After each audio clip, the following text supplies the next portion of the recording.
kabarnya adik-adik? Alhamdulillah. Sebelum kita masuk ke proses konseling, pertama Ibu akan memperkenalkan diri. Nama Ibu Desri Nayanti Nasution, di sini sebagai PK kalian. Untuk lebih mendekatkan atau lebih mengenal antara kalian, sebaiknya dilakukan perkenalan yang dimulai dari sebelah kanan saya. Silahkan. Perkenalkan Bu, nama saya Tika, alamat Pijokoli. Selanjutnya. Perkenalkan Bu, nama saya Risya Putri Rahab dari Kampung Tobu. Selanjutnya. Perkenalkan Bu, nama saya Danja dari Jakarta. Perkenalkan Bu, nama saya Indah dari Indonesia. Baik, untuk lebih mengenal lagi kepada Saudari Indah, bisa mengulang nama dan alamat teman-temannya kembali.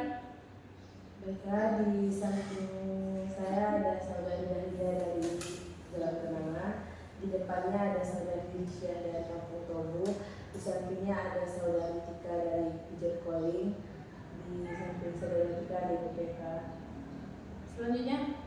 Di depan saya ada saudari Risya dari Kampung Tobu, di sebelahnya ada Atika dari Pijokoli, di sebelahnya lagi ada Ibu PK, di sebelah Ibu PK ada Indra Lestari dari Jumlah. Lanjut. Di samping saya ada Tika dari Pijokoli, di sebelah Tika ada Ibu PK, di sebelah Ibu PK ada Indra Lestari dari Ujung Murat, di sebelah Indra Lestari ada Dania dari Jalan.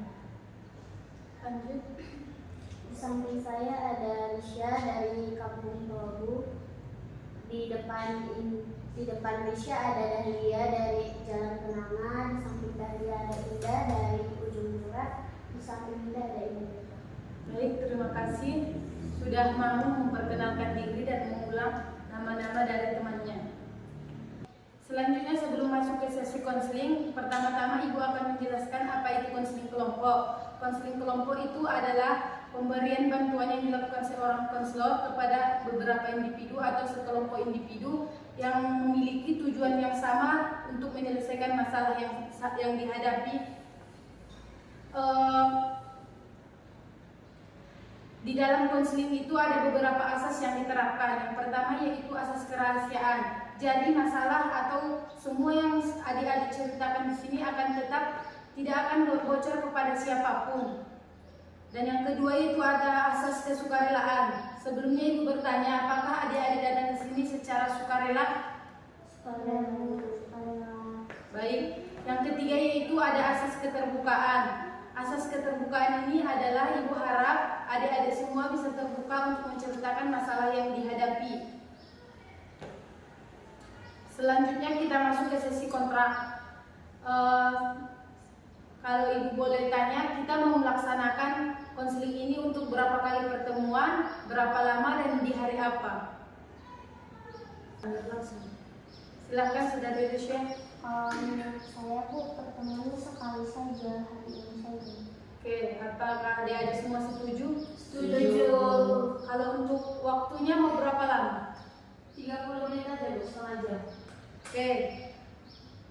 Jadi proses konseling kita hari ini dilakukan cuma hari ini dan dalam waktu 30 menit. Iya Bu. Sebelum masuk ke sesi konseling, terlebih dahulu kita akan mengucapkan ikrar kepada adik-adik semua, harap mengikuti Ibu ya. Saya berjanji. Saya berjanji Tidak akan menyebarluaskan masalah dalam proses konseling ini kepada siapapun dan dimanapun saya berada. Baik, terima kasih. Sebelumnya kan kita sudah menetapkan permasalahan yang akan dibahas dalam konseling kelompok ini, yaitu menurunnya nilai adik-adik semua. Dan tujuan dari konseling kelompok kita ini adalah untuk mencari solusi dari masalah turunnya nilai adik-adik semua. Kalau boleh tahu apa sih penyebab turunnya nilai adik semua di sini? Boleh diceritakan dari saudari di sebelah kiri saya? Sebelumnya Bu, saya sering merasa kesulitan memahami pelajaran di kelas karena cara penyampaian guru itu terlalu cepat, cara penyampaian materi saya kurang mengikuti dan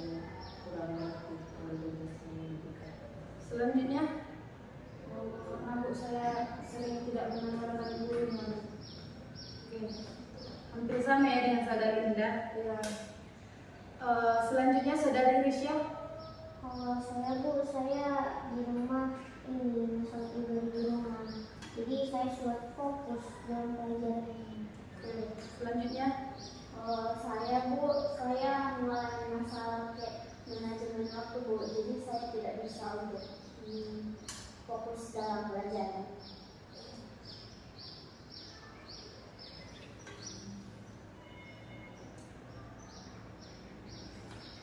baik, terima kasih kepada adik-adik semua sudah mau menceritakan masalahnya. Baik, terima kasih kepada adik-adik semua sudah mau menceritakan masalah yang dihadapi. Jadi Ibu rasa yang pertama masalah yang kita selesaikan yaitu dari Saudari Dahlia dan Indah karena masalahnya tadi hampir sama. Apakah ada solusi dari adik-adik terhadap masalah dari Saudari Dahlia dan Saudari Indah? Silahkan Saudari Adik Risya.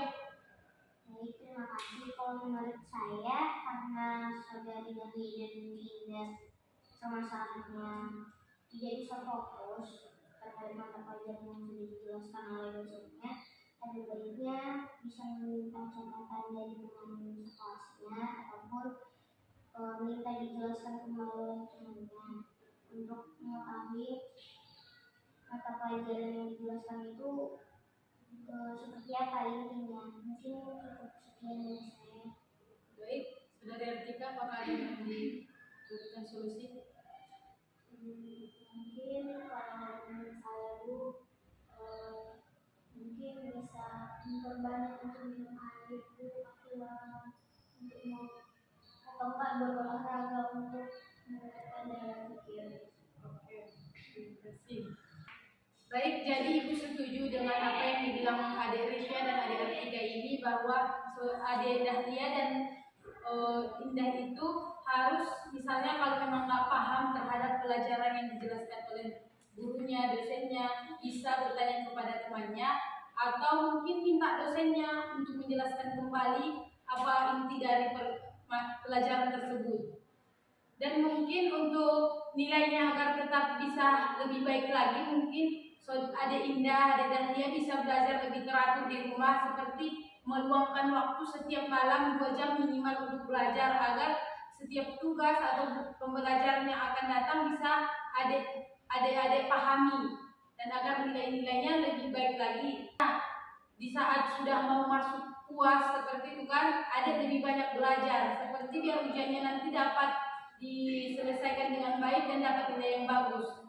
Dan mungkin nilai menurun itu bukan dari pembelajaran saja, mungkin karena ada yang mungkin bolos, tidak masuk ke kelas, atau mungkin ada bermain-main saat dosen yang menjelaskan, tidak fokus kan. Jadi tadi sudah etikanya kurang, pemahamannya juga jadi kurang. Jadi ada tidak dapat memahami apa yang dijelaskan dosen tersebut.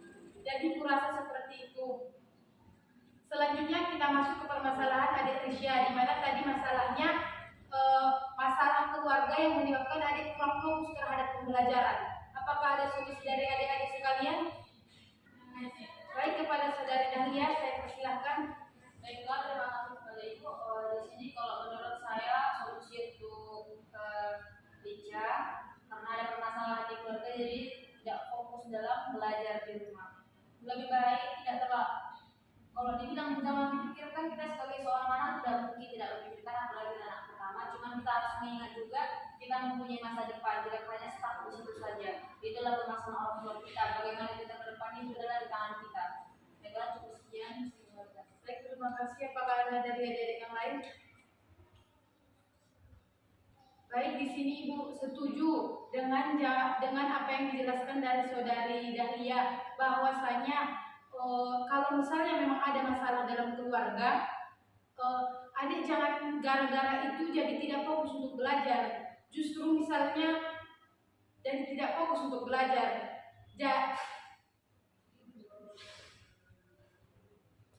Saya setuju dengan Adik Dahlia tadi bahwasanya kalau memang ada masalah dalam keluarga, jangan jadikan itu yang membuat kita stop untuk meraih mimpi atau cita-cita yang kita harapkan. Seharusnya kita menjadikan itu motivasi bahwasanya walaupun keluarga saya tidak baik-baik saja, saya bisa sukses. Tidak harus keluarga yang harmonis saja yang bisa sukses. Keluarga yang broken home pun bisa mendapatkan kesuksesan seperti itu. Dan untuk nilainya yang menurun, mungkin ada yang bisa lebih, misalnya kan permasalahannya itu di keluarga, mungkin ada yang bisa belajarnya di perpus, biar misalnya tidak ada gangguan dari keluarga yang berantem. Jadi karena kan dengan di perpus itu akan lebih tenang untuk belajar dan lebih fokus. Baik, selanjutnya kita masuk kepada masalah adik Artika, di mana tadi masalahnya tidak dapat manajemen waktu ya, sehingga sering tidak masuk, sering terlambat. Oke, apakah ada solusi dari adik-adik sekalian? Baik, saudari Risya silakan. Saran dari saya, karena dari kita tidak bisa menentukan jadwal tadi, makanya membuat schedule ini, misalnya dia masuknya jam sekian. Kalau misalnya suka bangun bisa masuk malam, atau enggak bisa bilang ke orang tua, nah nanti bangun jam segini ya, soalnya masuk kelas gitu. Baik, ada lagi dari adik-adik sekalian. Baik, ibu rasa yang saudari Risya katakan itu benar. Untuk saudari Artika membuat jadwal yang teratur, yang misalnya hari ini kan masuk jam segini, seperti tadi yang saudari Risya membuat alarm atau menyuruh teman atau orang tua untuk membangunkan kita agar kita tidak terlambat lagi ke kampus. Mungkin itu salah satu yang menyebabkan nilai adik Artika ini turun. Jadi mungkin dengan lebih teratur atau lebih manajemennya lebih baik, mungkin akan membuat saudara Artika nilainya itu kembali seperti semula, menjadi lebih baik. Baik, ibu rasa cukup sampai di sini. Terima kasih kepada semua adik-adik sudah mau menceritakan masalahnya dan sudah mau berpartisipasi dalam konseling kelompok ini. Cukup sekian, ibu akhiri sesi konseling ini. Assalamualaikum warahmatullahi wabarakatuh. Waalaikumsalam warahmatullahi wabarakatuh.